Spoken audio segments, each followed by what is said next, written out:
नमस्कार मित्रांनो, ज्या विद्यार्थ्यांनी टेट 2025 ची परीक्षा दिलेली आहे, परंतु तेच विद्यार्थी डी.एड आणि बी.एड ॲपियर्ड आहेत, अशा विद्यार्थ्यांसाठी अतिशय महत्त्वाची अपडेट ही महाराष्ट्र राज्य परीक्षा परिषद पुणे यांनी दिलेली आहे। मित्रांनो, ही अपडेट नेमकी काय आहे याची सविस्तर चर्चा आपण या ठिकाणी करणार आहोत। तत्पूर्वी अशाच महत्त्वपूर्ण अपडेट्ससाठी चॅनलला सबस्क्राइब करा, व्हिडिओला लाईक करा आणि जास्तीत जास्त शेअर करा।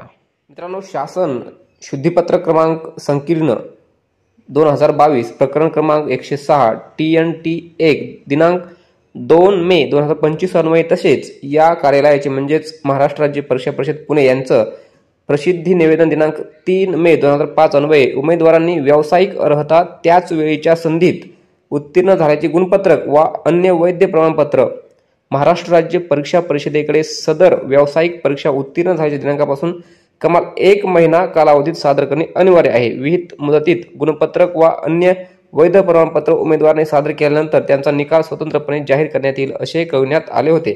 म्हणजे तुम्हाला तुमचा बी.एड असेल किंवा डी.एड असेल, या परीक्षेचा ज्यावेळेस निकाल लागेल, निकाल लागल्यापासून 1 महिन्याच्या आत तुम्हाला ते सादर करणे अनिवार्य आहे।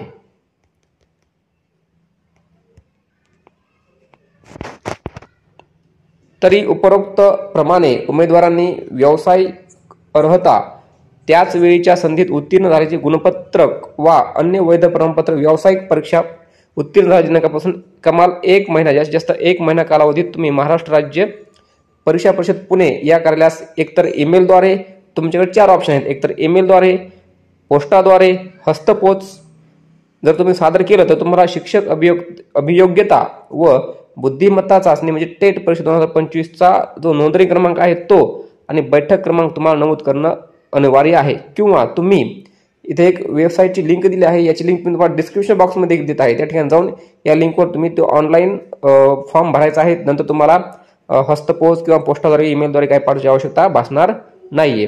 विहित मुदतीमध्ये तुम्हाला सादर करायचा आहे।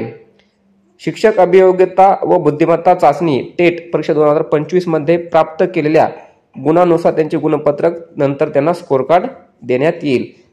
अन्यथा या बाबींचे पालन जर नाही झाले तर या सर्व बाबीसाठी उमेदवार स्वतः जबाबदार राहील याची दक्षता घेणं गरजेचं आहे। असं अत्यंत महत्त्वाचं हे परिपत्रक या ठिकाणी MSCE द्वारे सादर करण्यात आलेलं आहे। धन्यवाद।